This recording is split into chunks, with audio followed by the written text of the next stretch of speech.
Sancho wants PSG move, and there's an expectation that once the Ugarte deal was done and over the line, which could be in the next 24 hours if, reports are correct, it's looking close, then Sancho PSG is likely to heat up with him going the other way. What is the latest on Ugarte? Because we got news today that an agreement is close, a breakthrough is close, United put in a bid, a PSG lowering the fee. We're going to give you a roundup in about 2 minutes, summing up all the Ugarte news you need to know that came out earlier today from reliable sources. Lindelof and Eriksen to potentially be forced out of Manchester United. What are United's defensive plans when it comes to left back?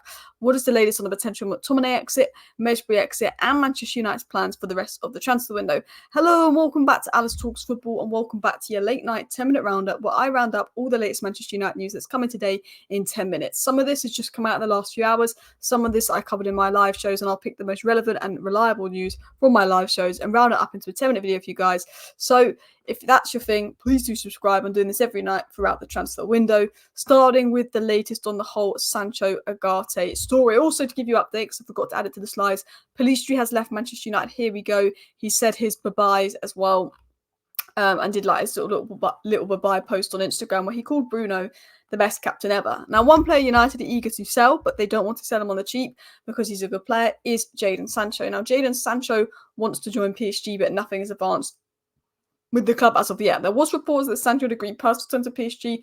That is not true, although reports are saying that Sancho has said yes to PSG and there is a verbal agreement there. He wants to join the club, but there is nothing advanced as of yet. But there's an expectation that once the Ugarte deal's over the line, PSG will then push and make a move for Sancho. And it's a little bit like how Chelsea have sold Gallagher and signed João Felix, and we've seen a lot this transfer window because of PSR. Rather than being swap deals, you sell a player to one club and then you buy another player off them. Some reports are suggesting that is what Manchester United are looking to do, although it's not been said by Romano, anyone tier one, but we do know that PSG and Juventus have an interest in Sancho, and Chelsea are expected to show an interest in Sancho.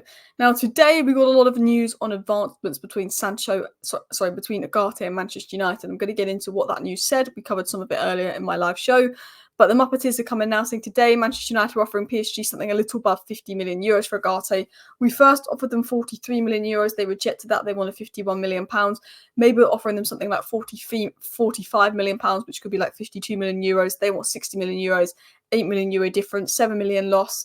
Getting to the end of the window, it's tiring on. We might give them Sancho for a better deal as if they give us Ugarte for that price. I think a deal could be done in the 43, 44, 45 million range, where United are maybe 5-6 million short of PSG's asking price. I think he's a 40 million player. If we could get him for 40 million plus add-ons, taking it to 45, that's probably the highest I'd go. We'll have to see. So obviously this is what was said on Ugarte earlier today by the very, very credible not credible. Pete Hall's tier 2, but I do want to get into what Fabrice Hawkins said, who's tier 1. So tier 2, Pete Hall said this in regards to the Ugarte deal. He said that Manchester United are closing in on agreeing a deal to sign Manuel Ugarte. Both clubs are acknowledging they will come to a compromise on his price tags. He's saying, both clubs are acknowledging they will need to come to a compromise. So we want to get him for 42 million. They want 51 million. Maybe we agree 45 million in the middle. Senior figures see Ugarte as the perfect midfield partner for Kobbie Mainoo and a player who can give him the freedom to express himself going forward. And it's underscored that both clubs are aiming to agree a straight sale for Ugarte for a fee towards the middle of the term's valuations. It's a move that's expected to go to the wire.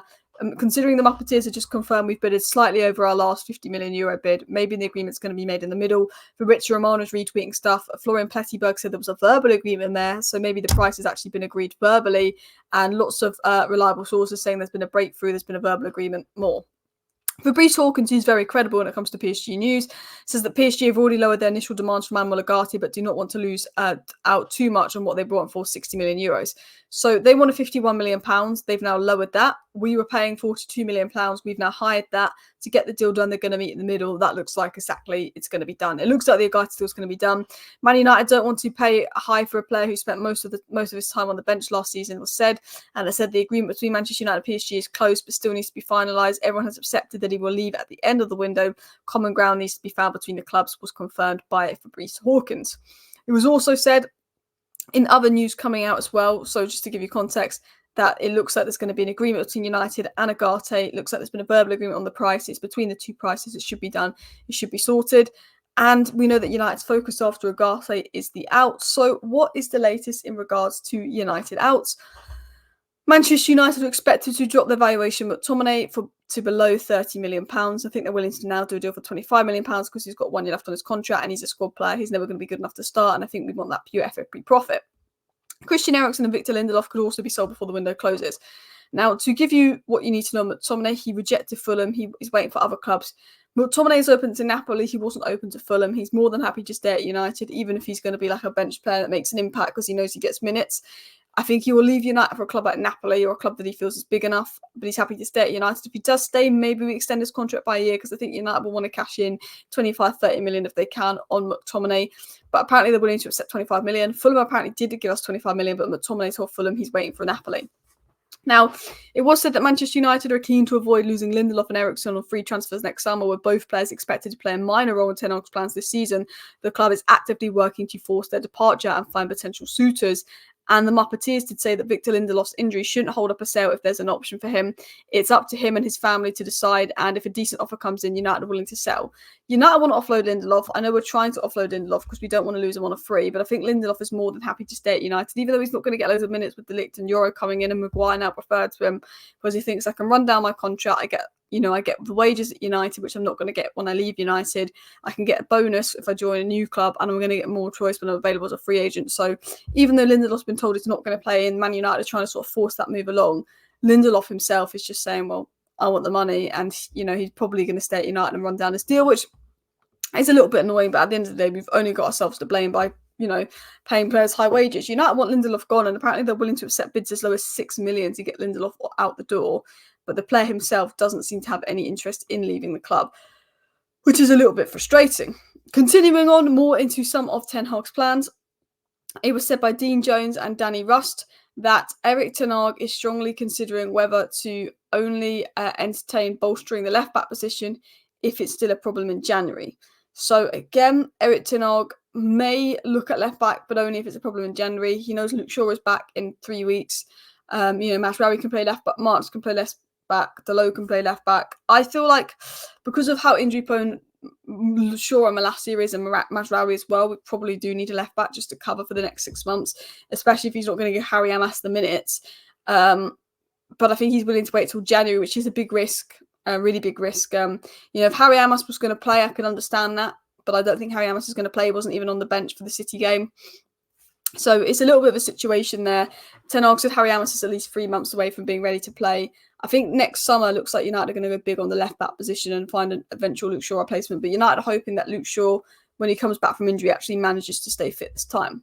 In terms of other plans, it was said that Mejbri is open to the possibility of joining Burnley and is eager to play regular football at this stage in his career. Obviously, had a very good spell in the Championship before at Birmingham, and that Burnley are understood to be impressed by Hannibal's experience, with the youngster already having spent time on loan in the Championship with Birmingham City. Leeds have also expressed an interest in Hannibal Mejbri, but I think United would rather sell him to Burnley. It's going to be a bit like the police studio where we get about £5 million, but at least we'll get a decent sell-on clause for that. A lot of our youngsters we've not sold for a lot of money, but we're putting sell-on clauses in there, and hopefully when Ineos, get more in the door in 2-3 years' time, we can sell academy players for similar prices that Chelsea and City sell their academy stars for.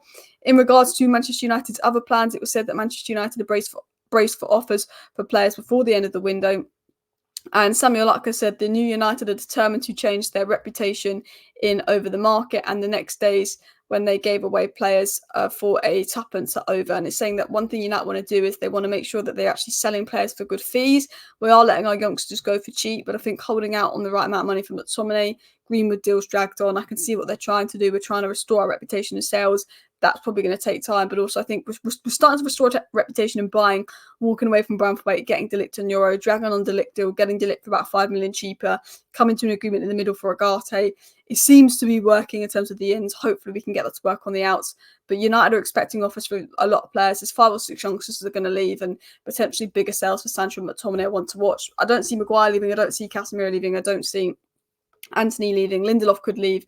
Eriksen could leave. Mejbri definitely is probably going to leave.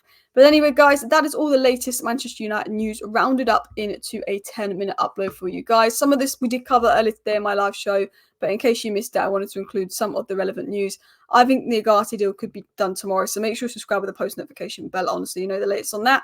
Thank you for watching. See you next time. Bye.